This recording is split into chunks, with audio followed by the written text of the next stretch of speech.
বন্ধুরা, আগামী ২৭শে আগস্ট ১০ই ভাদ্র বুধবার গণেশ চতুর্থীর ব্রত। ভাদ্র মাসের শুক্লপক্ষের চতুর্থী তিথিতে আবির্ভাব বা জন্ম হয়েছিলেন গণেশ, তাই এই তিথিকে গণেশ চতুর্থী বলা হয়। গণেশ চতুর্থীর দিনে বাড়িতে খুব সহজভাবে কীভাবেই সিদ্ধিবিনায়কের ব্রত পূজা করবেন তারই বিধি। প্রথমেই একটি জলচকিতে লাল আসন বিছিয়ে ৩টে পরপর পানপাতা দিতে হবে। পানপাতার ওপর অল্প পরিমাণে আতপ চাল দিন। একটি করে সিঁদুরের ফোঁটা লাগান।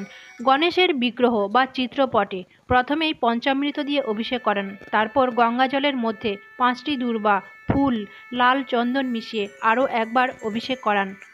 অভিষেক করিয়ে গণপতিকে পরিষ্কার রুমাল বা কাপড় দিয়ে মুছিয়ে নিন। নতুন বস্ত্র পরিধান করান। জলচকির মাঝখানের পান পাতাটাই বিরাজ করুন। দুপাশের পান পাতার মধ্যে ২টি গোটা সুপারি রাখুন। সুপুরির মধ্যে সিঁদুর লাগাবেন।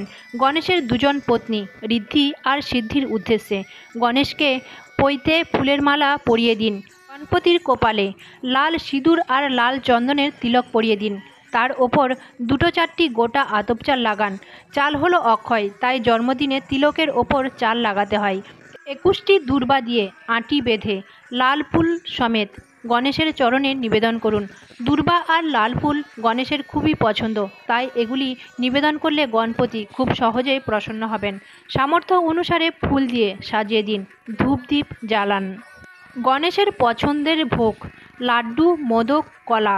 এছাড়াও আপনি আপনার সামর্থ্য অনুসারে ভোগ নিবেদন করতে পারেন। গণেশের পূজায় তুলসী পাতা ব্যবহার হয় না। যতটা পারেন যে কোনো লাল ফুল দূর্বা দিয়ে গণেশের চরণে নিবেদন করুন। ধূপ দ্বীপ দিয়ে আরতি করুন। ঋদ্ধি সিদ্ধি সমেত গণেশকে ভক্তিভাবে প্রণাম করুন। সব শেষে গণেশ পূজার ব্রত কথা শ্রবণ বা অধ্যয়ন করতে হবে। ওং গং গণপতেই নমঃ। এই মন্ত্রটি ১০৮ বার জপ করতে পারেন। গণেশ পুজোর শুভ সময় হবে বুধবার সকাল থেকে দুপুর ২:২০ মধ্যে।